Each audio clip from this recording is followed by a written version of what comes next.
आका करीम सल्लल्लाहु अलैहि वसल्लम फरमाते हैं, अल्लाह 3 किस्म के लोगों के घरों को तू हरा भरा रखना, उनमें से एक खुशनसीब वो है जो शौहर अपनी बीवी को नमाज के लिए उठाए और जो बीवी अपने शौहर को नमाज के लिए उठाए।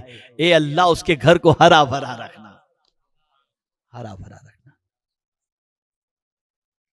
तो नमाज की पाबंदी करें, अहलो अयाल को नमाज का पाबंद बनाएं।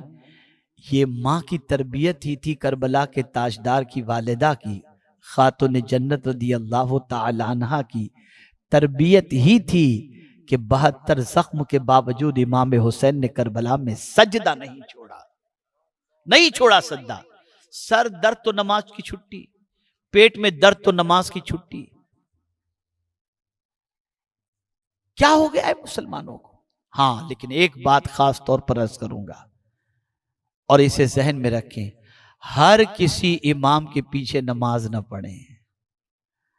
नमाज पढ़ना हो तो पहले इमाम को देखें कि सीना इश्क मुस्तफा का मदीना है या नहीं है। और मेरे प्यारे आका सल्लल्लाहु ताला अलैहि वसल्लम के प्यारे दीवानों, अपनी नमाज को जाय करने से परहेज करो। एक सवाल जैसा कि एक बुजुर्ग ने एक शख्स से पूछा था, उन्हीं के तवस्सुल से मैं आपसे भी पूछता हूं। एक शख्स जिसको वो बुजुर्ग जब नमाज के लिए जा रहे थे तो उस शख्स से जो दुकान में बैठा हुआ था, तिजारत कर रहा था, उससे बुजुर्ग ने फरमाया अजान हो चुकी है, नमाज का वक्त है। कहा हुजूर बस आप बढ़ें। बस ऐसे जैसे कि आज लोग कहते हैं। वो गए, नमाज पढ़ करके लौटे, उसको मस्जिद में नहीं पाया। और मगरिब की नमाज में भी वो नहीं था, असर की नमाज में भी नहीं था। बुजुर्ग असर की नमाज और मगरिब की नमाज दोनों मस्जिद में अदा किए। लौटे, उस बंदे से कहा कि तूने नमाज नहीं अदा की, मैंने तो तुझे मस्जिद में नहीं देखा।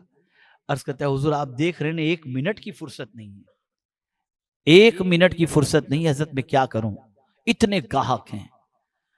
तो हजरत ने फरमाया कि तू अगर इजाजत दे तो मैं तेरी दुकान के अंदर आ जाऊं। कहा हुजूर अब आपके कदम पड़ गए तो और बरकत हो जाएगी, आइए तशरीफ लाएं।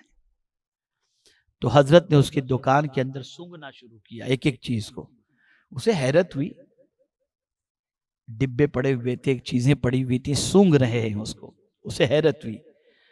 उसने कहा हजरत मैं समझ नहीं पा रहा हूं आप कुछ सूंघ रहे हैं। कहा मुझे कहीं से भी तेरे इस्तिंजे की बदबू, पेशाब पाखाने की बदबू नहीं आती। मैं ये सोच रहा था कि शायद तुझे नमाज का वक्त नहीं मिला तो तू इस्तिंजा भी दुकान में कर लेता होगा, सारी चीजें दुकान में ही कर लेता होगा। कहा हजरत ऐसे कैसे हो सकता है? तो बोले बेटा ये बताओ कि कारोबार तेरा शबाब पर हो, कस्टमर की भीड़ भाड़ हो और तुझे पेशाब लगती है तो तू क्या करता है? बोले हजरत वो तो जाना ही पड़ता है ना। जलाल में आए वो बुजुर्ग, फरमाते नादान, जिस्म से नजासत निकालनी हो तो तुझे टाइम मिल जाता है और खुदा की बारगाह में सर झुकाना हो तो तुझे टाइम नहीं मिलता, तुझे टाइम नहीं मिलता। ख्याल रिस्क तो है, रज़्ज़ाक़ का ख्याल नहीं। और मैं आपको यकीन के साथ कहता हूं, कयामत के दिन सबसे पहले जिस अमल के बारे में पूछा जाएगा वो है नमाज। कब्र के अंदर अकीदा पूछा जाएगा और हश्र के अंदर अमल पूछा जाएगा, और अमल में भी सबसे पहले नमाज के बारे में पूछा जाएगा। आप सोचते होंगे कि आज नमाज के बारे में क्यों गुफ्तगू, तो मैं आपको बताऊं, एक नमाज ऐसी इबादत है जिससे बंदे के अंदर डिसिप्लिन पैदा होता है।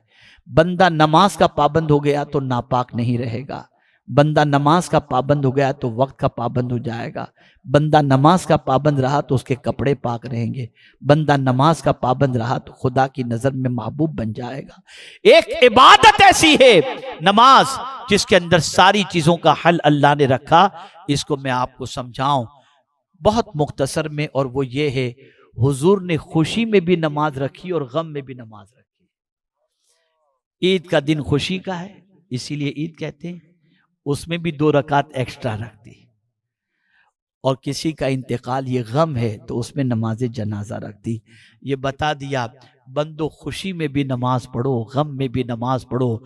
इसलिए नमाज ऐसी अफजल इबादत है कि जब कोई बंदा हाथ उठाकर कहते हैं अल्लाह अकबर, तो मेरे रब को प्यार आता है कि इसने मान लिया कि मैं ही सबसे बड़ा हूं, मैं ही सबसे बड़ा हूं। तो नमाज के पाबंद बने, नमाज के अंदर कोताही न बरतें। जानबूझ करके नमाज कज़ा करने वाले का नाम जहन्नम के दरवाजे पर लिख दिया जाता है। ए रसूल आज़म सल्लल्लाहु अलैहि वसल्लम के दीवानों, नमाज पढ़ेंगे अल्लाह बेहयाई से बचाएगा, गुनाहों से बचाएगा, बुराइयों से बचाएगा।